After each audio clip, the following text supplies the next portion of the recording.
और बाइबल से उत्पत्ति उसका पहला अध्याय, उत्पत्ति 8वां अध्याय, उत्पत्ति 8 और 6 से लेकर 12 तक। उत्पत्ति 8 6 से 12। फिर ऐसा हुआ कि 40 दिन के पश्चात नूह ने अपने बनाए हुए जहाज की खिड़की को खोलकर एक कौवा को उड़ा दिया। जब जल पृथ्वी पर से सूख न गया तब तक कौवा इधर उधर फिरता रहा। तो फिर उसने अपने पास से एक कबूतरी को भी उड़ा दिया कि देखे कि जल भूमि पर से हट गया कि नहीं। जब उस कबूतरी को अपने पैर टेकने के लिए कोई आधार न मिला तो वह उसके पास जहाज में लौट आई, क्योंकि सारी पृथ्वी के ऊपर जल ही जल छाया था। तब उसने हाथ बढ़ाकर उसे अपने पास जहाज में ले लिया। तब और 7 दिन तक ठहरकर उसने उसी कबूतरी को जहाज में से फिर उड़ा दिया और कबूतरी सांझ के समय उसके पास आ गई तो क्या देखा कि उसकी चोंच में जैतून का एक नया पत्ता है। इससे नूह ने जान लिया कि जल पृथ्वी पर घट गया है। फिर उसे 7 दिन और ठहरकर उसी कबूतरी को उड़ा दिया और वह उसके पास फिर कभी लौटकर नहीं आई। परमेश्वर का वचन हमारे लिए बहुत ही आशीषित है और परमेश्वर का वचन वो सच्चा है और बाइबल में लिखा है यदि तू सच्चाई को जानेगा तो सच्चाई तुझे आशीषित करेगा। बहुत ध्यान से परमेश्वर के वचन को सुनना ताकि परमेश्वर के वचन में रही आज़ादी वो आज मिल सके और उसको हम ग्रहण कर सके, उसके अनुसार चल सके और स्वर्गराज के वारिस हम बन सके। जब प्रभु यीशु इस धरती से गए और उन्होंने पवित्र आत्मा को हमेशा के लिए भेज दिए और जो चेले थे प्रभु यीशु के वो सारे पवित्र आत्मा से भर गए और पवित्र आत्मा से भरने के बाद जो कलीसिया बनी, परमेश्वर की सच्ची कलीसिया 120 लोगों को लेकर, और वो 50वां दिन था और 50वें दिन पतरस जो है वो पतरस ने पवित्र आत्मा से भरकर प्रचार किया। और जब पतरस ने पवित्र आत्मा से भरकर प्रचार किया तो जब लोगों ने सुना तो सुनने वालों में से बहुत लोग पतरस के पास आए और पतरस को पूछने लगे कि पतरस अब हम क्या करें। बोले तूने जो प्रचार किया उससे इतना तो पता चल गया कि हम लोग गलत है और जिस तरह से हमको करना चाहिए वैसा हमने नहीं किया, हमसे तो गलती हो गई, तो अब हम क्या करें।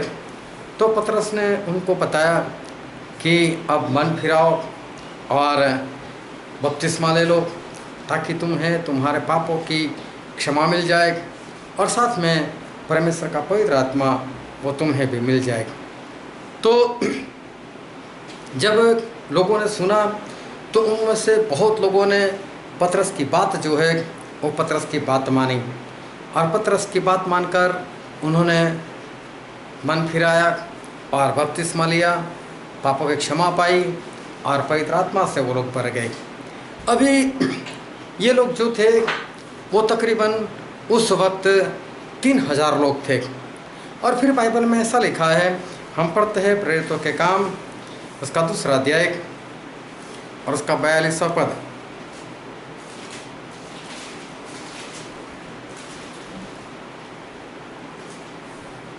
और वे प्रेरितों से शिक्षा पाने और वो जितने लोग परमेश्वर में आए थे, कलीसिया में जुड़े थे, उन सभी के बारे में लिखा है वो सभी लोग प्रेरितों की शिक्षा में, फिर और संगति रखने में और रोटी तोड़ने मतलब प्रभु भोज लेने और प्रार्थना करने में लवलीन रहे, मतलब कि उसमें दृढ़ता से बने रहे। ये जो शुरुआत की कलीसिया वो लोग जो है वो मसीह में आने के बाद, पश्चाताप करने के बाद, बपतिस्मा लेने के बाद, कलीसिया में जुड़ने के बाद वो लोग लगातार संगति में बने रहे लगातार प्रभु भोज लेने में बने रहे, लगातार प्रार्थना करने में ये लोग जो है वो बने रहे। बहुत ध्यान समझना कि परमेश्वर में आने के बाद परमेश्वर के लोगों के साथ संगति में रहना वो बहुत ही ज़रूरी है। परमेश्वर में आने के बाद परमेश्वर के लोगों की संगति में रहना वो बहुत ही ज़रूरत है, क्योंकि बाइबल में ऐसा लिखा है। हम पढ़ते हैं 1 कुरिन्थी इसका 15 अध्याय, 1 कुरिन्थी इसका 15 अध्याय और 33 पद। धोखा न खाना, बुरी संगति अच्छे चरित्र को बिगाड़ देती है। हाँ, बुरी संगति अच्छे चरित्र को बिगाड़ देती है। इसका मतलब ये हुआ कि हमारा चरित्र ना बिगड़ जाए। हम जो मसीह में आए हैं, हमारा चरित्र सही रहे। इस कारण से परमेश्वर के लोगों की संगति में रहना चाहिए। अगर हम परमेश्वर के लोगों की संगति में नहीं रहे, किसी और की संगति में चले गए, बुरी संगति में चले गए, तो बुरी संगति क्या करती है? अच्छे चरित्र को बिगाड़ देती है। बुरी संगति अच्छे चरित्र को बिगाड़ देती है। एक भाई साहब था, उसे तोता पाल कर रखा था और उसका तोता जो है ना गालियाँ ही बोलता रहता था, बस गालियाँ गालियाँ गालियाँ। एक बार वो अपने किसी रिश्तेदार के घर पर गया तो उन लोगों ने भी तोता पाल कर रखा था, और वो तोता तो बढ़िया परमेश्वर की आराधना करता था, गाना गाता था, यहोवा का धन्यवाद करो क्योंकि वो भले। भाई साहब ने देखा, बोले तेरा तोता बढ़िया है। बोले यार एक काम करना, 1 महीने के लिए तेरा तोता मेरे को दे देना। बोले क्यों? बोले मेरा तोता बहुत गालियाँ बोलता है। बोले तेरा तोता अगर मेरे साथ रहेगा, मेरे तोते के साथ, तो बोले वो भी आराधना करने लग जाएगा। तो कोई बात नहीं, ले जाओ।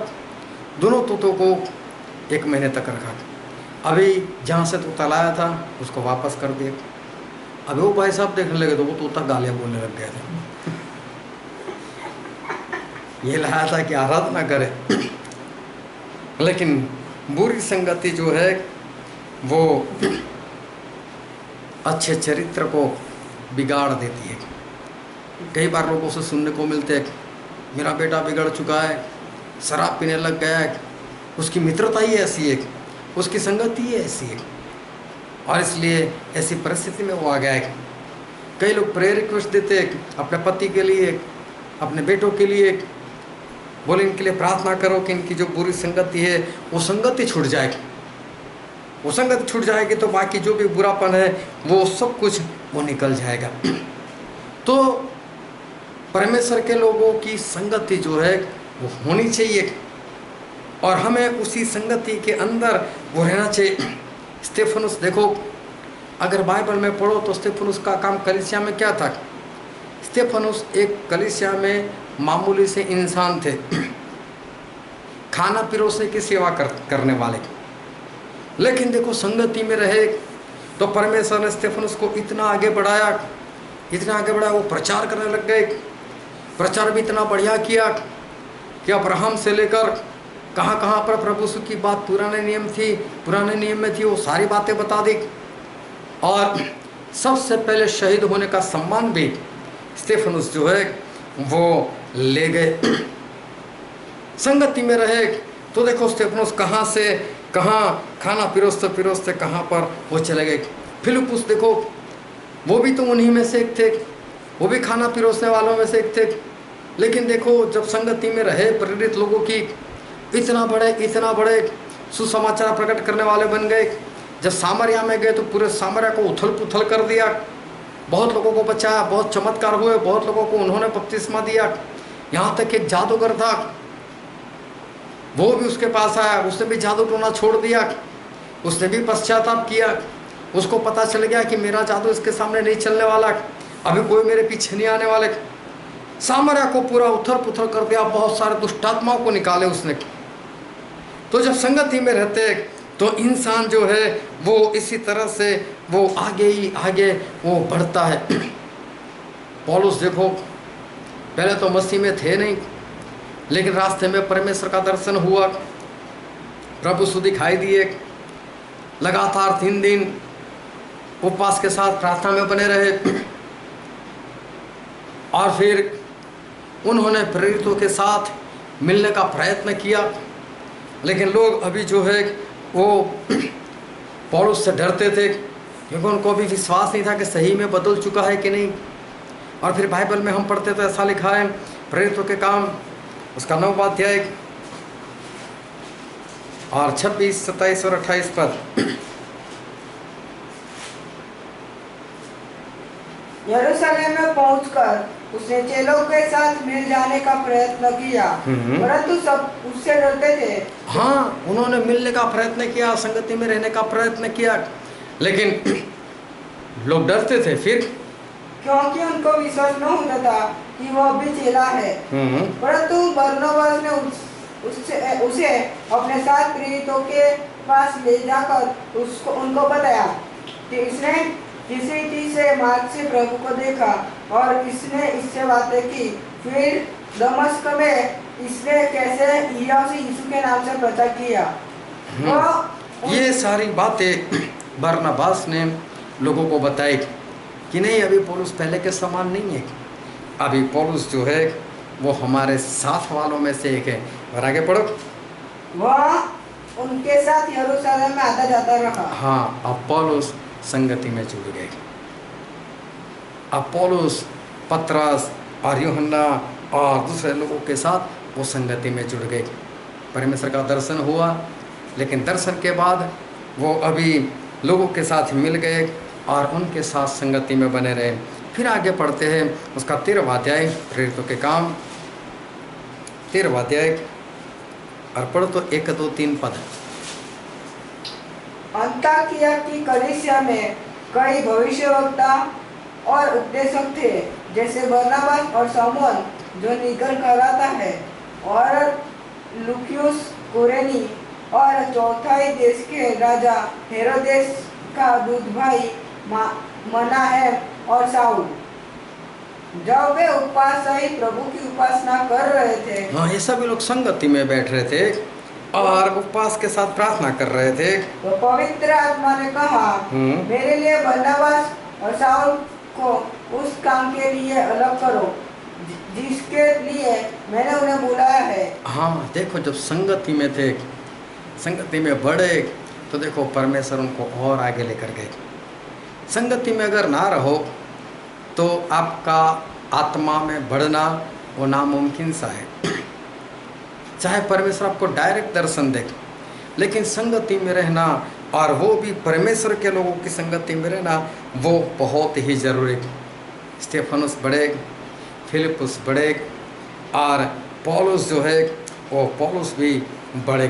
वो ध्यान से परमेश्वर के वचन को समझते रहना कि परमेश्वर के लोगों की संगति बहुत जरूरी है। लेकिन साथ में एक सवाल भी होता है। सवाल कैसा होता है? 12 चेले प्रभु यीशु के साथ लगातार संगति में थे, 3.5 साल तक लगातार संगति में रहे, लेकिन इन 12 चेलों में कोई परिवर्तन था? प्रभु यीशु जैसे जो 100% पवित्र, लगातार प्रचार, लगातार उपदेश, चमत्कार, प्रार्थनाएं, 24 घंटे बस वही माहौल, वही संगति, लेकिन फिर भी ये 12 चेलों का जीवन देखो तो उनमें कोई भी परिवर्तन नहीं था। क्या ये संगति सही नहीं थी? क्या प्रभु यीशु की संगति सही नहीं थी? क्या प्रभु यीशु उनको सही से सुधार नहीं पाए? क्या ये आत्मिक संगति नहीं थी? ये 12 जो चेले थे उनके अंदर उस वक्त परिवर्तन क्यों नहीं आया था? ये तो एक दिन बातें कर रहे थे, हम में बड़ा कौन? बड़ा होना चाहते थे लोग। कोई रास्ते में भूत निकाल रहा था, उसको मना करता है, इनको ईर्ष्या आ गई, वो तू क्यों भूत निकालता है? हमारे साथ चलता है क्या? तुझे भूत नहीं निकालना है। और उस वक्त प्रभु यीशु को कहा भी नहीं, बाद में शांति से प्रभु यीशु को कहता, हमने तो रास्ते में ऐसा किया। कहीं रास्ते में शुरू से ही बता दे, तो प्रभु से उनको वहीं पर डांट दे और उसे बाद में बताया। एक बार तो किसी शहर में जाने नहीं दिया प्रभु से वो, तो 12 का 12 बोलते, बोले प्रभु से क्या प्रार्थना कर कर ऊपर से आग गिरा है क्या, इनको खत्म कर दे क्या। नफरत इनके अंदर जो है वो भरी हुई थी। यहूदा इस्करियोती तो चोर, प्रभु के साथ रहकर भी उसकी चोरी करने की आदत जो थी वो चोरी करने की आदत नहीं गई। प्रभु के लिए मरने की बात करते थे, लेकिन जब प्रभु पकड़वा दिए गए सारे के सारे रखकर भाग गए। और पतरस तो वापस छुप कर गया और 3 बार इनकार भी कर आया। उसके बाद पतरस सभी चेलों को लेकर वापस मछली पकड़ने के लिए पुराने जीवन में भी चला गया। देखो ये सभी लोग जो थे वो लगातार प्रभु यीशु के साथ संगति में थे, 24 घंटे संगति में थे। प्रभु से बोलते मेरे लिए प्रार्थना करो तो सो जाते थे। इनके अंदर 3.5 साल तक कोई परिवर्तन नहीं था। कई लोग बोलते वो तो पवित्र आत्मा नहीं थे ना, इसलिए। अगर पवित्र आत्मा होते उस वक्त इनको दिए नहीं गए थे, लेकिन दिए जाते तो इनके अंदर परिवर्तन जो था वो आ जाता। लेकिन अनान्या सफीरा के वक्त तो था ना पवित्र आत्मा, उस वक्त तो पवित्र आत्मा थे। अनान्या सफीरा भी लगातार संगति में थे, लेकिन उनके अंदर तो लालच भरी हुई थी। जमीन बेचकर कुछ पैसे अपने पास रखे और उसके बाद झूठ भी बोले ये लोग। तो ये लोग तो पतरस, यूहन्ना, उनके जैसों की संगति में थे, पवित्र आत्मा से भरे हुए थे। पतरस, यूहन्ना, संगति भी कम नहीं थी, संगति ज़्यादा थी। लेकिन फिर भी अनान्या सफीरा के अंदर ऐसी बात, उनके अंदर परिवर्तन नहीं था। ऐसा क्यों कि संगति में रहकर आगे बढ़ा जाता है। तो ये लोग तो संगति में थे, लेकिन फिर भी ये लोग आगे क्यों नहीं बढ़े थे। फिर प्रेरितों के काम में लिखा है उसका अध्याय 6 और पहला ही पद पढ़ो तो।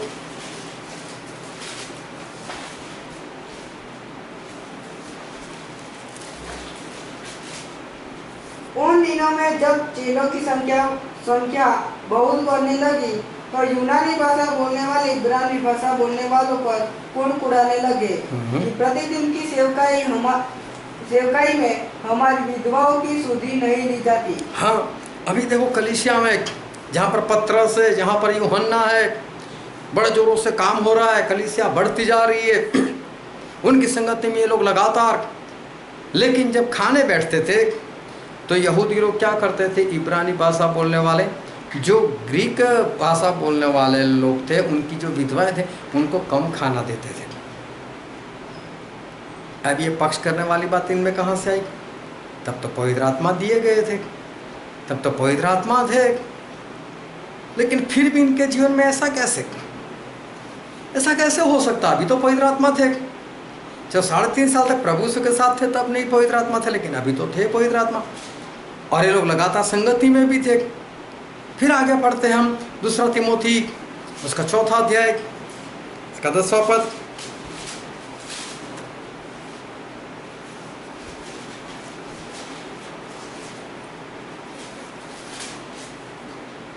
क्योंकि डेमास ने इस संसार को प्रिय जानकर मुझे छोड़ दिया ऐसा पौलुस कहते। पौलुस के साथ देमास लगातार संगति में थे। देखो पौलुस जैसी की संगति, जिसको नेक्स्ट टू क्राइस्ट लोग कहते हैं, जो इतने आगे बढ़े हुए थे, जिनके इस्तेमाल किए हुए कपड़ों से दुष्ट आत्माएं भाग जाते थे, बीमारियां दूर हो जाती थी, ऐसे पौलुस और उनकी संगति में रहने वाले देमास। लेकिन क्या हुआ, वो तो संसार से ज़्यादा प्रेम करता था और पौलुस को छोड़कर चले भी गए। उस वक्त तो पवित्र आत्मा थे। अब इनकी संगति के बारे में हम क्या कह सकें? ये लोग भी तो संगति में थे, संगति में बढ़ा जाता है। पौलुस बढ़े, स्तेफनुस बढ़े, फिलिप्पुस बढ़े तो बढ़ा तो जाता ही है। ये बात भी सही है कि बुरी संगति चरित्र को बिगाड़ देती है, वो बात भी सही है। लेकिन ये सारे लोग तो अच्छी संगति में रहने के बाद भी, आत्मिक संगति में रहने के बाद भी, ये लोग बढ़ने की बात तो छोड़ो, इनके अंदर तो पाप था, इनके अंदर तो लालच थी। ऐसा क्यों? ये लोग संगति में रहकर बड़े क्यों नहीं? वो ध्यान समझना। बाइबल में जो संगति शब्द लिखा हुआ है उसका जो यूनानी शब्द है वो है कोइनोरिया, KOINONIA, कोइनोनिया। और कोइनोनिया का मतलब होता है, इंग्लिश में अगर बोले तो उसको बोलते हैं कम्युनियन। और कम्युनियन का मतलब होता है सहभागिता।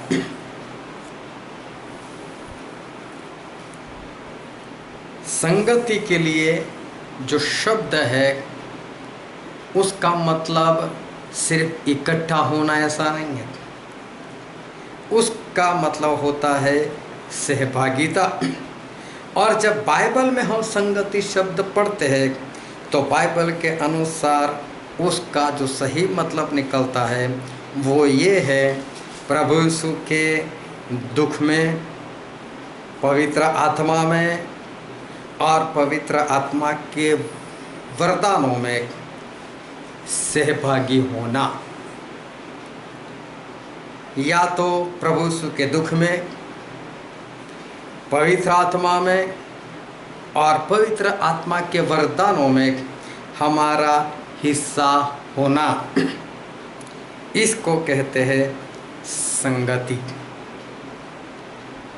संगति का मतलब ये नहीं है कि सब लोग इकट्ठा हो तो जाकर बैठ जाओ हम तो संगति कर आएंगे, सिर्फ इतना मतलब नहीं है।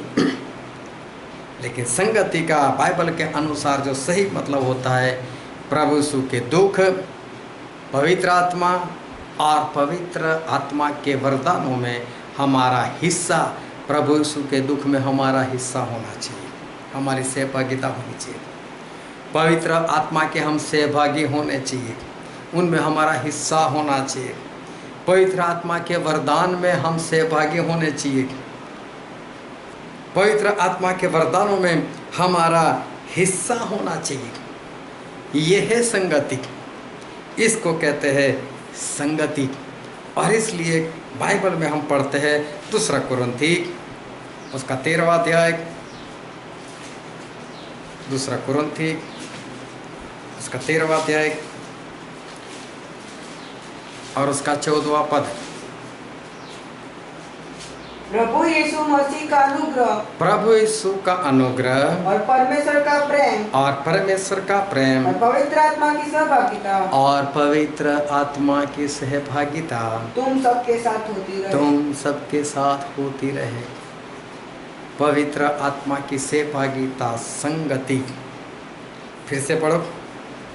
प्रभु यीशु मसीह का अनुग्रह, प्रभु यीशु का अनुग्रह और परमेश्वर का प्रेम, और परमेश्वर का प्रेम और पवित्र आत्मा की सहभागिता, और पवित्र आत्मा की सहभागिता तुम सबके साथ। प्रभु यीशु का अनुग्रह में सहभागिता, परमेश्वर के प्रेम में सहभागिता और पवित्र आत्मा में सहभागिता, इसको कहते हैं संगति।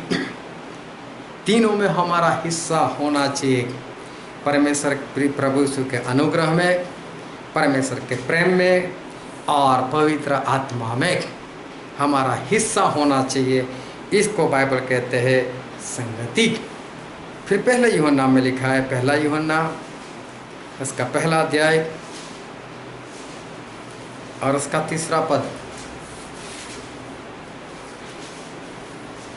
जो कुछ हमने देखा और सुना है उसका समाचार तुम्हें भी देते हैं, इसीलिए हम जो सुसमाचार देते हैं उसका कारण है इसलिए कि तुम भी हमारे साथ सहभागी हो। बहुत ध्यान समझना कि हम तुम्हें सुसमाचार सुनाते हैं, इसका कारण ये है कि तुम हमारे सहभागी हो। किस में सहभागी हो? पढ़ो आगे। और हमारी यह सहभागिता और हमारी ये सहभागिता पिता के साथ और उसके पुत्र यीशु मसीह के और साथ उनके पुत्र यीशु के साथ है। बोलो तुम भी हमारे साथ सहभागी हो। तो बोलो किस में? क्योंकि हमारी सहभागिता परमेश्वर पिता और पुत्र प्रभु यीशु में है। सहभागिता, संगति। पिता में भी हमारी सहभागिता है, मतलब हमारा हिस्सा है, और पुत्र प्रभु यीशु में भी हमारा हिस्सा है। फिर फिलिपी में लिखा है, फिलिपिया इसका 3रा अध्याय और पढ़ो तो 9 से 11।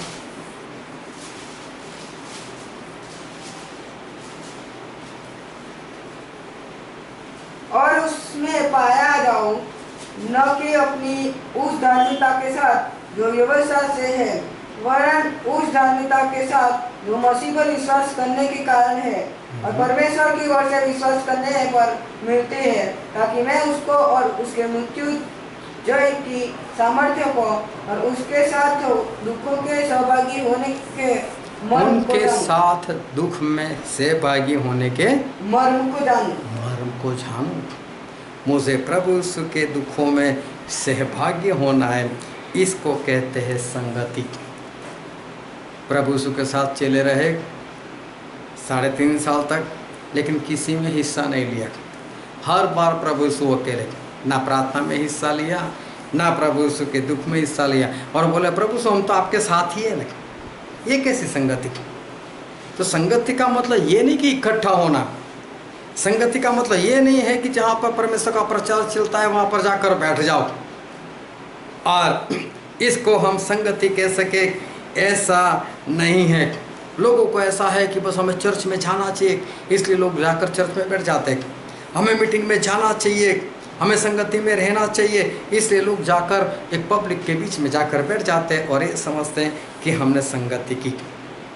इसको संगति नहीं कहते। कई लोग तो संडे को चर्च में जाते हैं तो साथ में थैली लेकर जाते हैं। क्यों? वापसी में चिकन लेकर घर पर जाना है, मटन लेकर घर में जाना है। अभी क्या वो वहाँ संगति करेगा? वो तो वहाँ बस बैठा ही रहेगा।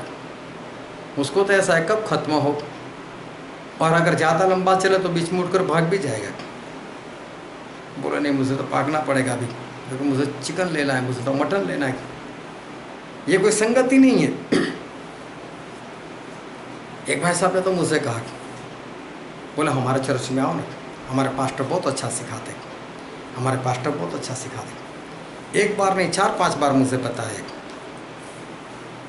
मैंने बोला चलो एक बार चल कर आते ही। एक बार मैं गया उनके साथ ही बैठा, और सही में उन्होंने जो प्रचार में नींद निकाली, मैं उसको देखते ही रह गया। मैंने बोला इसलिए बुला रहा था ये क्या? अभी वो क्या सीखता होगा अपने पास्टर के पास? वो खुद वहाँ पर सो रहा था। और फिर एक भाई ने मुझसे बताया, बोले तो हर संडे सोता है, पूरे हर संडे वो तो सोता है। तो अभी वो जो है वो क्या सीखेगा वहाँ पर?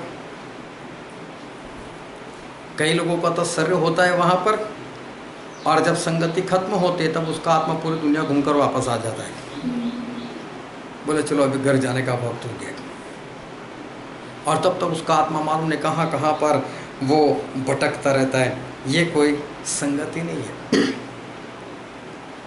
कई बार मुझे लोगों की कंप्लेन आती है, बोले क्या सिखाते हो मेरे बेटे को, क्या सिखाते हो मेरे भाई को? अगर सही में मैं जो सिखाता हूँ उसे सीखा होता तो कंप्लेन ही नहीं आती, तो कंप्लेन नहीं आती।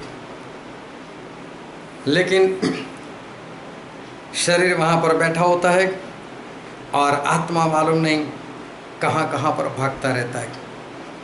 अगर सही से सीखे हो तो किसी का भी परिवार, किसी का भी भाई कभी भी कंप्लेन जो है वो कंप्लेन नहीं करता।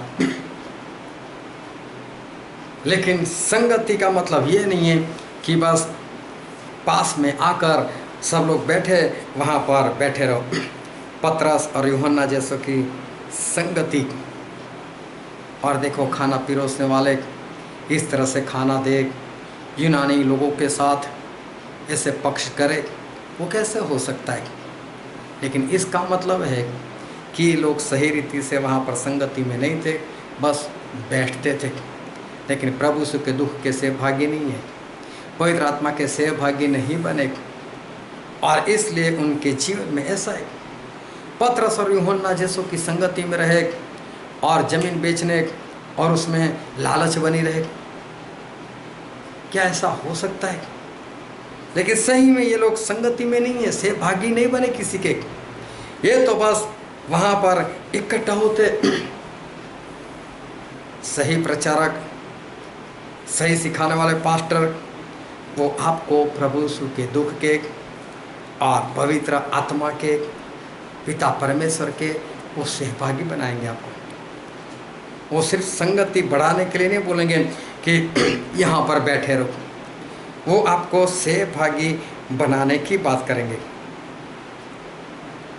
लेकिन अगर आप बनाना चाहो तो कोई प्रचारक, कोई पास्टर आपके लिए कुछ भी नहीं कर सकता। प्रभु यीशु ने अपनी ओर से 3.5 साल तक सभी चेलों को अच्छा ही सिखाया था।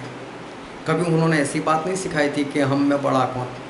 उन्होंने तो ये सिखाया था कि जो बड़ा बनना चाहे वो दूसरे का दास बने। प्रभु यीशु तो ये सिखाया था कि दुश्मन को भी प्रेम करो। प्रभु यीशु तो ये सिखाया था कि 7 बार नहीं लेकिन 70 गुना माफ करो। लेकिन चेले सीखे तो ना, प्रभु यीशु के साथ तो रहते थे, सुनते थे, लेकिन सहभागी नहीं होते थे। तो फिर क्या होगा? यहूदा चोर था, चोर ही रहा। प्रभु यीशु को पकड़वा दिया और जो चोर था वो चोर ही रहा। अनन्या और सफीरा लालची थे, वो लालची ही बने रहे। इब्रानी भाषा बोलने वाले यूनानी लोगों से नफरत करते थे, बस उनके अंदर जो नफरत थी वो नफरत की नफरत ही बनी रही, क्योंकि इकट्ठा होते थे, संगति में नहीं थे। प्रभु यीशु के साथ जो संगति में होना चाहिए वो संगति में ये लोग नहीं थे। वो ध्यान से परमेश्वर के वचन को सुना। आज जो हमने वचन पढ़ा था उत्पत्ति, और हमने पढ़ा था उसका 8वां अध्याय और 6 पद से लेकर 12 पद तक हमने पढ़ा। हुआ ऐसा था कि पूरी धरती जो थी वो पाप में डूबी हुई थी। परमेश्वर ने ऊपर से देखा इनके पाप बहुतायत से बढ़े हुए, बहुतायत से बढ़े हुए, और इसलिए परमेश्वर का क्रोध सभी के ऊपर भड़का। लेकिन पूरी दुनिया में एक इंसान नूह, वो ऐसे थे कि परमेश्वर की दृष्टि में सही से चलते थे, परमेश्वर के साथ चलते थे, परमेश्वर के साथ संगति में थे, परमेश्वर के साथ सहभागी थे। तो परमेश्वर ने नूह को बोला, नूह, बोले एक काम कर, बोले तू अपने लिए, अपनी पत्नी के लिए, 3 बच्चों के लिए और उनकी पत्नी के लिए एक जहाज बना ले, क्योंकि मैं 40 दिन तक ऐसी बरसात बरसाने वाला हूँ कि सारी धरती डूब जाएगी, और सारी धरती डूब जाएगी, सभी का नाश हो जाएगा, लेकिन तुम लोग जहाज में सेफ रहोगे। और साथ में जितने भी पशु पंछी कम से कम एक जोड़ा उनका अंदर ले लो, ताकि ये सारे जो है वो बचाए जाए। और नूह ने ऐसा ही किया। नूह 500 साल के थे, जहाज बनाना शुरू किया, बनाते बनाते 100 साल लग गए, वो 600 साल के हो गए, 600 साल के हो गए, जहाज बन गया। और परमेश्वर के कहने के अनुसार सारे पशु पंछियों को लेकर वो जहाज में चले गए, जहाज में चले गए। उसके बाद 40 दिन 40 रात लगातार बरसात हुई और पूरी धरती जो है वो डूब कर वो नाश हो गई, सब कुछ खत्म हो गया। अभी जो दरवाज़ा बनाया था जहाज का वो परमेश्वर ने बंद किया था, इसलिए नूह जहाज का दरवाज़ा खोल नहीं सकते थे। अभी उनको पता भी नहीं चलता था कि अभी पानी कितना है कितना नहीं। तो उन्होंने कौवा को छोड़ा, बोले कौवा जा जाकर देख कर आ। तो कौवा वहाँ से निकले और वो तो वापस आया ही नहीं कौवा। और कौवा को तो बाहर जो डेड बॉडी थी, जो डूबकर मर जाते हैं उनकी डेड बॉडी, वो तो पानी के ऊपर तैरती रहती है। उसको तो मज़ा आ गया, बोले ये अच्छा है। खाता रहा, पीता रहा, उसी के ऊपर सोता रहा, लेकिन कौवा वापस नहीं आया। तो नूह ने कबूतर को छोड़ा, बोले जा तू देख कर आ। तो कबूतर को कहीं पैर रखने की जगह नहीं मिली, कबूतर वापस आ गया। तो नूह को पता चल गया कि कहीं पर जगह है नहीं, अभी तक पानी बहुत है। 7 दिन तक इंतजार किया और 7 दिन के बाद वापस वही कबूतर को छोड़ा। जब कबूतर को छोड़ा तो कबूतर वापस आ गया दूसरी बार भी, लेकिन इस बार जो जैतून का पेड़ था उसकी एक कोमल सी डाली को वो तोड़ कर आया था, जिससे पता चला कि पानी कुछ कम हुआ है। फिर 7 दिन इंतजार करने के बाद नूह ने एक बार फिर से उस कबूतर को छोड़ा और अब कबूतर गया तो कबूतर वापस नहीं आया। वो ध्यान से इस परमेश्वर के वचन को सुनते रहना। अभी नूह जो है वो मालूम है जहाज में कितने दिन तक रहे, किसी को मालूम है? 150 दिन। चलो हम बाइबल में पढ़ते हैं उत्पत्ति का पुस्तक, उसका 7वां अध्याय और उसका 11 पद पढ़ो तो।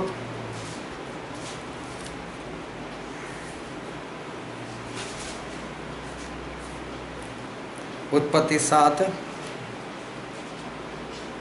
और 11।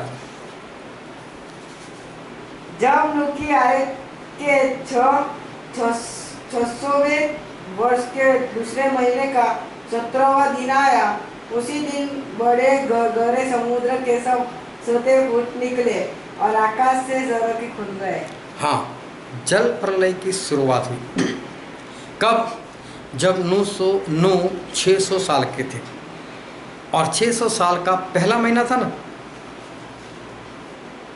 600 साल का दूसरा महीना और 17 तारीख और उस दिन बरसात गिरना शुरू हुआ और नूह उसके 7 दिन पहले अंदर चले गए थे। समझ में आ गई बात? मतलब नूह की आयु के 600 साल दूसरा महीना और 10 तारीख को वो जहाज में चले गए थे। और फिर हम पढ़ते उसका 8वां अध्याय उत्पत्ति 8 और 13 पद पढ़ो तो। नूह की आयु के 601 वर्ष के पहले महीने के पहले दिन जल पृथ्वी पर से सूख गया। तो नूह ने जहाज की छत खोलकर क्या देखा कि धरती सूख गई है। और दूसरे महीने के 27वें दिन को पृथ्वी पूरी रीति से सूख गई। हाँ, ये दिन तक नूह जो है वो वहाँ पर रहे। 601 साल के हो गए थे, दूसरा महीना और 27वीं तारीख। और उस वक्त 12 महीने और 12 महीने के 30 दिन होते थे। अभी गिन लो तो 7 का 11 में क्या लिखा है? दूसरा महीना और 17 तारीख। यहाँ पर भी दूसरा महीना और 27वीं तारीख। 1 साल और 10 दिन ज़्यादा। 1 साल के 360 दिन, 10 दिन ये 370 और 7 दिन पहले चले गए थे। कितने हुए? 377 दिन। समझ में आ गई बात? नूह जो थे वो जहाज में कितने दिन रहे? 377 377। और उन्होंने जब कौवा को छोड़ा तो कौवा वापस नहीं आया। तो उसी दिन उन्होंने कबूतर को छोड़ा, कबूतर वापस आ गया। फिर 7 दिन के बाद फिर कबूतर को छोड़ा, फिर कबूतर वापस आ गया डाली लेकर। फिर 7 दिन के बाद छोड़ा, फिर नहीं आया। और तब ये लोग जहाज से भी बाहर निकले। मतलब 14 दिन पहले कौवा वो बाहर निकल चुका था। समझ में आई बात? 377 दिन रहे तो कौवा 363 दिन, क्योंकि 14 दिन पहले कौवा बाहर निकल गया था, वापस नहीं आया था। तो 377 में से 14 दिन निकाल दो तो 363 दिन, 363। इतने दिन तक कौवा जो था वो नूह के साथ जहाज में रहा था। कौवा जो था उसने नूह जैसे व्यक्ति के साथ 363 दिन, 363 दिन वो नूह के साथ रहे थे। परिस्थिति भी कैसी थी उस वक्त? जल प्रलय, मतलब कि पूरी दुनिया जो थी डूब चुकी थी। पूरी दुनिया के ऊपर पानी पानी पानी, और मालूम नहीं उस वक्त कितनी बस्ती होगी, लेकिन समझ लो वो लाखों में हो तो, या अरबों में हो या तो, या करोड़ों में हो तो, सारे के सारे खत्म हो गए थे। और ये सारे पशु पंछी के ऊपर जो कि एक जोड़ा, और नूह, उसकी पत्नी, तीनों बच्चे और उनकी पत्नियां, ये सभी के ऊपर परमेश्वर का अनुग्रह, परमेश्वर की कृपा। और ये सारे लोग वो इस जहाज के अंदर 377 दिन तक वो सेफ रहे, उनको कुछ नहीं हुआ। बाहर सिर्फ लाश ही लाश है, और अंदर इनको आनंद ही आनंद, खाना पीना सब कुछ उनके पास था। कौवा 363 दिन तक नूह के साथ रहे। कौवा एक अशुद्ध पक्षी, जैसे ही उसको छोड़ा वो वापस आया ही नहीं। कम से कम खिड़की पर आकर इतना तो बोल सका, नूह मैं नहीं आने वाला अभी, डेड बॉडी बहुत पड़ी, मुझे तो खाने को मिल गया, सोने को मिल गया, मैं नहीं आने वाला।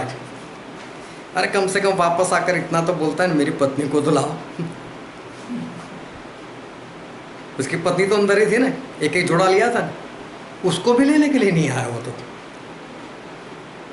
नो अभी पानी बहुत है, तुम लोग बाहर नहीं निकल सकते, लेकिन मैं और मेरी पत्नी तो ऐसा करेंगे।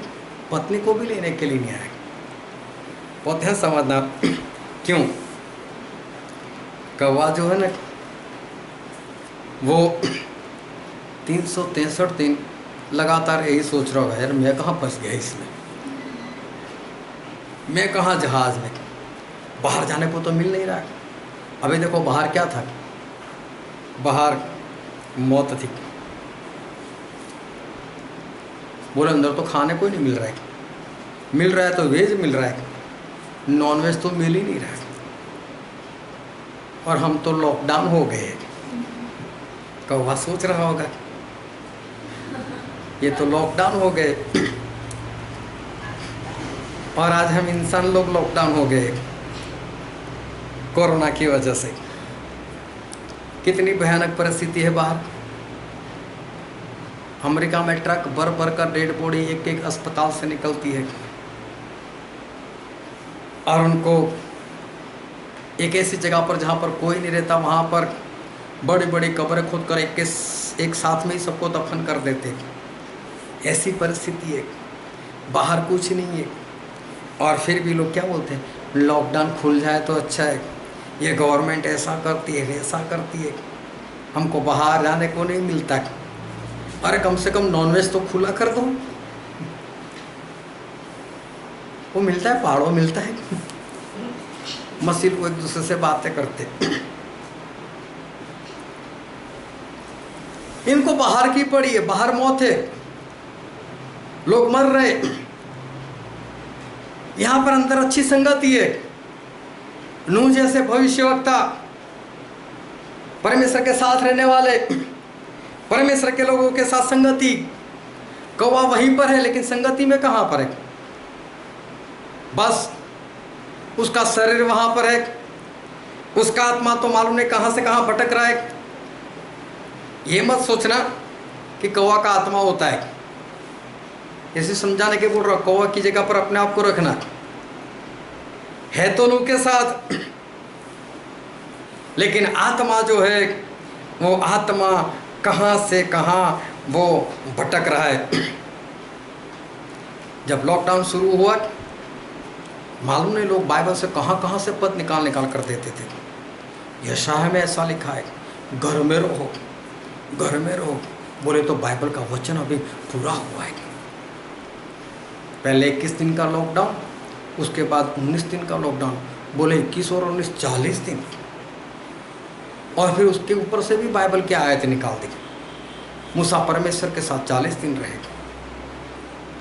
बोले 40 दिन तो मतलब ये बाइबल के हिसाब से ही है, ये लॉकडाउन सही है। तो पहले तो लोगों ने बाइबल में से कभी इधर से कभी उधर से ये पद वो पद ऐसा सब कुछ निकाला।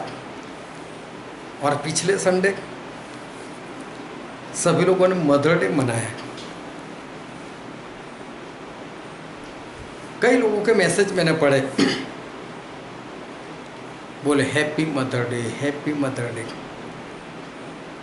एक तो बाहर रहती लड़की, उसकी माँ भी बूढ़ी है, उसकी सास भी बूढ़ी है, और वहाँ से बोलती है हैप्पी मदर डे। और यहाँ पर आकर सेवा कर, फिर पता चले हैप्पी मदर डे। कितने लोगों की तो माँ मर गई थी ना, फिर भी उनके भी फोटो रखे हैप्पी मदर डे। अगर माँ खुश होकर उसका आत्मा आ जाए तो वहाँ पर भाग भाग भाग, तू नहीं चाहिए, फिर तो भागते उधर से। और मुझे तो लगता है जिस कमरे में उसकी माँ की आत्मा देख जाते हैं ना, उसमें फिर से पैर भी नहीं, उसमें तो माँ का आत्मा भटकता है। अरे हैप्पी मदर डे करो, माँ की आत्मा को गले लगा दो। कई लोग तो मुर्दा माँ को ऐसा लिखा, मिस यू माँ। तो चला जाओ उसके साथ, किससे रोका है तुझे? वो ध्यान समझना, एक ही दिन पिछले ही संडे सभी लोगों को अपनी माँ से प्रेम हो गया, और दूसरे दिन वापस वैसे के वैसे, फिर माँ को भूल भी गए। मैं इस मदर डे को इसलिए याद कर रहा हूँ कि मैंने ऐसे ऐसे लोगों को हैप्पी मदर डे लिखा हुआ देखा मैंने, जो संगति में रहते थे, जो सुनते थे। ऐसा कुछ हैप्पी मदर डे कुछ नहीं होता है, ना कोई मदर डे है ना कोई फादर डे है। मदर डे मतलब तुम्हारी माँ, हैप्पी मदर डे मतलब साल में एक दिन उसको अपने घर में रखो, बाकी के दिन अपने बाप को क्या दूसरी लेकर ला दे दोगे? बोले आज मदर डे नहीं है, मदर को मत रखो साथ में। जब फादर डे होता है तो एक ही दिन फादर, ये कौन करता है? ये मदर डे, फादर डे, ये मालूम है कौन लोग मनाते हैं? ये सांसारिक लोग मनाते हैं, आत्मिक लोगों की बात नहीं है। आत्मिक लोग आत्मा के चलाए चलते हैं, पवित्र आत्मा के चलाए हुए वो लोग चलते हैं। अभी आखिरी दिन चल रहे, बाहर इतनी परिस्थिति खराब चल रही है, कोरोना में लोग खत्म हो रहे। प्रभु यीशु के आने के जो पैरों की आहट है वो जैसे कि बहुत करीब आ चुकी है। और अभी मदर डे, इसका मतलब ये लोग संगति में नहीं थे, बस उनकी उपस्थिति को मैं देखता था, लेकिन उनकी आत्मा मालूम नहीं कहाँ कहाँ मदर फादर डे में भटकती थी, और इधर उधर वो लोग रहते थे। संगति मतलब प्रभु यीशु के दुखों के सहभागी, पवित्र आत्मा के सहभागी और पवित्र आत्मा के वरदानों के सहभागी। जिनके अंदर पवित्र आत्मा हो, जो पवित्र आत्मा के वरदानों के सहभागी हो चुके हो, जो प्रभु यीशु के दुख में सहभागी हो, उनके जीवन में ये सारी बातें नहीं आ सकती। संगति इसको कहते हैं, सहभागी होना प्रभु यीशु के दुखों में, प्रभु यीशु के पवित्र आत्मा में, प्रभु यीशु के पवित्र आत्मा के वरदानों में सहभागी होना। क्योंकि बाइबल में लिखा है, हम पढ़ते हैं 1 यूहन्ना इसका पहला अध्याय, 1 यूहन्ना इसका पहला अध्याय और 7वां पद।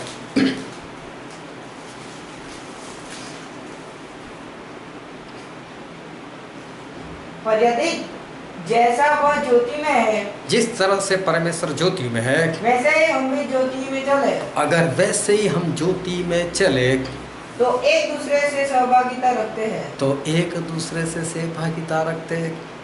अगर ज्योति में चलते हो, ज्योति मतलब परमेश्वर के वचन का प्रकाश, अगर उस वचन के प्रकाश में चलते हो तभी एक दूसरे के सहभागी हो और उसके पुत्र यीशु का लहू हमें सब पापों से शुद्ध करता है। हमें सब पापों से शुद्ध करता है। संगति करना मतलब कि सहभागी होना, और जो सहभागी हुआ है, जो परमेश्वर के साथ सहभागी है, उनके दुखों में सहभागी है, उनके वरदानों में सहभागी है, पवित्र आत्मा में सहभागी है, वो तो किस में चलता है? वो तो प्रकाश में चलता है। उसके अंदर अंधकार वाली बात नहीं आती, वो तो प्रकाश में चलता है, उसके अंदर ज्योति रहती है। फिर 1 कुरिन्थी में लिखा है, 1 कुरिन्थी उसका अध्याय 6 और पढ़ो तो उसका 17 पद। और जो प्रभु की संगति में रहता है, जो प्रभु की संगति में मतलब कि सहभागिता में रहता है, तो उसके साथ एक आत्मा हो जाता है। एक आत्मा हो जाता है। सहभागिता का मतलब यह होता है कि परमेश्वर के साथ एक आत्मा हो जाना, इसको बोलते हैं संगति। इसको कहते हैं सहभागिता, कि परमेश्वर के साथ, उनके आत्मा के साथ एक हो जाना, उनके प्रकाश में आ जाना, उनके वचन की ज्योति के अंदर एक हो जाना, पवित्र आत्मा के साथ एक हो जाना, इसको कहते हैं सहभागिता, इसको कहते हैं संगति। परमेश्वर की ज्योति में आ जाओ और उनके आत्मा के साथ एक हो जाओ, तो ऐसी सांसारिक जो बातें हैं वो चली जाएगी। और सांसारिक बातें होना वो ध्यान समझना। हम पढ़ लेते हैं 1 कुरिन्थी उसका 3 अध्याय और 3 ही पद। क्योंकि अब तक शारीरिक हो, तुम शारीरिक हो, इसीलिए कि जब तुम में डाह और झगड़ा है तो क्या तुम शारीरिक नहीं? हाँ, शारीरिक। और शारीरिक का दूसरा मतलब होता है, हम पढ़ते हैं रोमन 8 का 9, रोमी 8। परंतु जबकि परमेश्वर का आत्मा तुम्हें बसता है तो तुम शारीरिक दशा में नहीं। हाँ, जब परमेश्वर का आत्मा तुम्हारे अंदर हो तब तुम शारीरिक नहीं। शारीरिक बातें जीवन में आना, इसका मतलब पवित्र आत्मा नहीं होना। जितने लोग के अंदर ये शारीरिक बातें आती है तो समझ लेना कि उनके अंदर पवित्र आत्मा वाली बात जो है वो उनके अंदर नहीं है। अगर पवित्र आत्मा होता तो ये शारीरिक बातें उनके जीवन के अंदर नहीं आती। क्योंकि गलाती में ऐसा लिखा है, गलाती इसका 4 अध्याय और उसका 10 और 11 पद।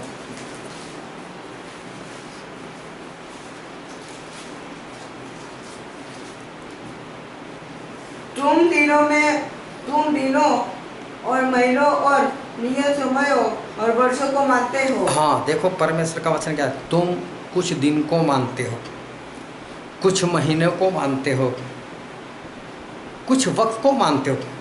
होता है ना, लैंड के दिन पूरे बाइबल में नहीं मिलेंगे।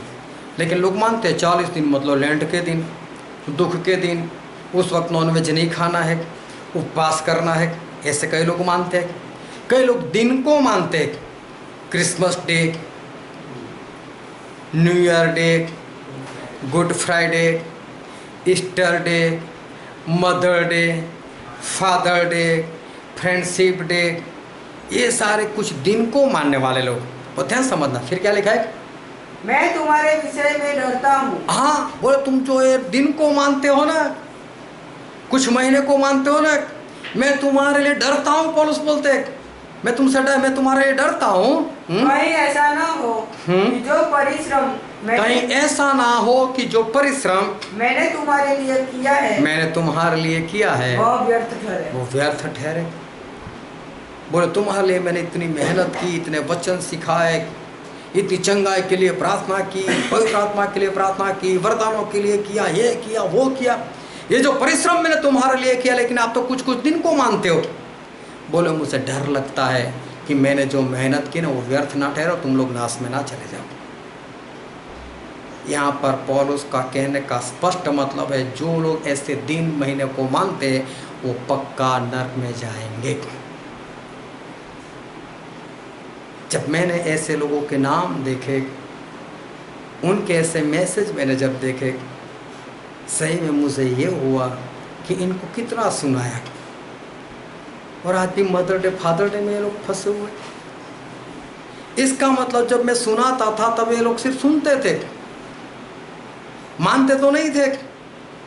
मतलब इकट्ठा होते थे, संगति में सहभागी नहीं थे। मैंने बोला परमेश्वर इनको मैं क्या करूं,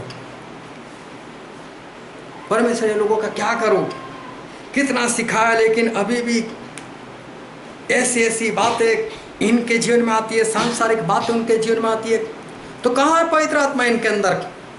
पवित्र आत्मा तो इनके अंदर है ही नहीं। और तब अचानक से परमेश्वर ने मुझे कौवा याद दिलाया। बोले कौवा नूह के साथ 1 साल और 3 दिन तक रहा, लेकिन कौवा कौवा का ही कौवा ही रहा। मैंने बोला ये लोग भी कितनी भी संगति में रहे, लेकिन जैसे हैं ना वैसे ही रहने वाले, सुधरने वाले नहीं है। अरे इतनी परिस्थिति विकट, महामारी, लोग डर चुके हैं, और परमेश्वर के वचन के अनुसार हम आखिरी दिनों के भी आखिरी हिस्से में आ गए। और मदर डे तो है क्या तुम्हारे जीवन में? संगति की क्या तुम लोगों ने? कहाँ है तुम्हारा पवित्र आत्मा? कहाँ है तुम्हारी सहभागिता? पौलुस बोलते मुझे डर लगता है कि मैंने जो मेहनत की कहीं व्यर्थ तो नहीं जाएगी, ये सारे के सारे नरक में तो नहीं जाएंगे। जब इतना सिखाया तो शारीरिक बातें, संसार की बातें चली जानी चाहिए, आत्मा की बातें आनी चाहिए, परमेश्वर के प्रभु यीशु के दुख के सहभागी होने वाले होने चाहिए, पवित्र आत्मा के सहभागी होने वाले होने चाहिए, उनके वरदानों के सहभागी होने वाले होने चाहिए। इनमें से तो कोई बात दिखाई नहीं देती। Happy mother day. प्रभु यीशु तो ये बोलते हैं, क्या एक माँ दूध पीते बच्चे को छोड़ सकती है? बोले हाँ वो छोड़ देगी, मैं तो उसे नहीं छोड़ूंगा। और ऐसी माँ के ऊपर भरोसा रखते हो? एक लड़का मुझे ऐसा दिखाओ जिसको उसकी माँ छोड़कर ना चली गई। नहीं मैं तो नहीं मरूंगी बेटे, मैं तो उसे छोड़कर नहीं मरूंगी। करती है ऐसा, चले जाती है मर कर। बहुत प्रेम था तो रुक जाती, नहीं प्रभु मैं अभी नहीं आऊंगी। होता है ऐसा। बाइबल तो बोलते दूध पीते बच्चे को भी माँ छोड़ सकती है, और पवित्र आत्मा जो हमको कभी छोड़ते नहीं, उनकी सहभागिता को छोड़कर हम ऐसी सहभागिता ऐसे लोगों के साथ संगति करें, क्या होगा? प्रभु यीशु के साथ रहकर भी लोग नहीं सुधरे थे। पतरस और यूहन्ना जैसे लोगों के साथ रहकर भी अनन्या सफीरा नहीं सुधरे थे, क्योंकि वो लोग इकट्ठा होते थे, संगति में नहीं रहते थे। और इसलिए अगर सही में आगे बढ़ना हो, इकट्ठा होना छोड़ो, संगति में रहना शुरू करो, संगति में रहो, सहभागी बनो, ताकि बचाए जाओ। क्योंकि बाइबल में हम पढ़ते हैं, रोमन उसका 8वां अध्याय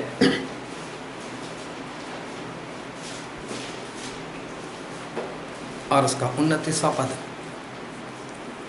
क्योंकि जिन्हें उसने पहले से जान लिया है उन्हें पहले से ठहराया भी है। हाँ, प्रभु उसने ठहराया है कि उसके पुत्र के स्वरूप में हो, कि उसके पुत्र के स्वरूप में हो, ताकि वह बहुत भाइयों में पहिलौठा ठहरे। हाँ, परमेश्वर की चाहत ये है कि हम प्रभु यीशु की समानता में आ जाए। कौवा है और कौवा ही रहे ऐसा नहीं, बेल हो और बेल ही रहे ऐसा नहीं, गधा है और गधा ही रहे ऐसा नहीं। परमेश्वर ये चाहते हैं कि आप जैसे भी थे लेकिन मेरे पास आए, अब मेरे पुत्र के समान बन जाओ, प्रभु यीशु के समान बन जाओ। ये परमेश्वर चाहते हैं। लेकिन कितने भी इकट्ठा होने के बाद, संगति में रहने के बाद भी कौवा का कौवा, बेल के बेल, गधे के गधे, कोई सुधार नहीं, तो संगति में रहने का फायदा क्या? वो संगति नहीं है, वो सिर्फ इकट्ठा होना है। और इसलिए संगति में रहना सीखो, ताकि कौवा ना बने रहो, बेल ना बने रहो, गधे ना बने रहो, लेकिन परमेश्वर के पुत्र मतलब प्रभु यीशु की संगति में आप पूरे हो जाओ, उनकी समानता में हो जाओ। किसी की संगति में रहते हो तो उसके समान बन जाओ। प्रभु यीशु की संगति में रहो, प्रभु यीशु के समान बन जाओ। आओ हम सभी अपनी आंखों को बंद करें, अपने मस्तकों को प्रभु यीशु के आगे झुकाए, जो राजाओं के राजा है, जो प्रभु के प्रभु है। ये वक्त है हम अपने आप को जांचें, हम अपने आप को परखें। मैं कौन हूँ? मैं कितने वक्त से संगति में हूँ? क्या सही में मैं प्रभु यीशु के दुखों का सहभागी हुआ? क्या पवित्र आत्मा का सहभागी हुआ? क्या उनके वरदानों का सहभागी हुआ? या फिर इकट्ठा होकर कौवा का कौवा ही रहा?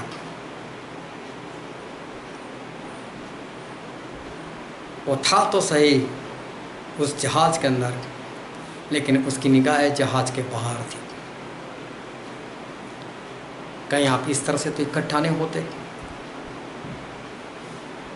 कि आपका शरीर वहाँ हो लेकिन आत्मा बाहर ही भटकता हो। मेरे प्रियो, जब संगति में होते हैं तो सुधार आना चाहिए। संसार की बातें, शरीर की बातें निकल जानी चाहिए, आत्मा की बातें दिखाई देनी चाहिए, तो हम कह सकते हैं कि आप संगति में हो। वरना आप संगति में नहीं, इकट्ठा होने के लिए आते हो, और इसलिए इकट्ठा ना हो, संगति में बने रहो। ये वचन समझने के लिए, ग्रहण करने के लिए, उसके अनुसार चलने के लिए प्रभु से की कृपा हम सभी पर होने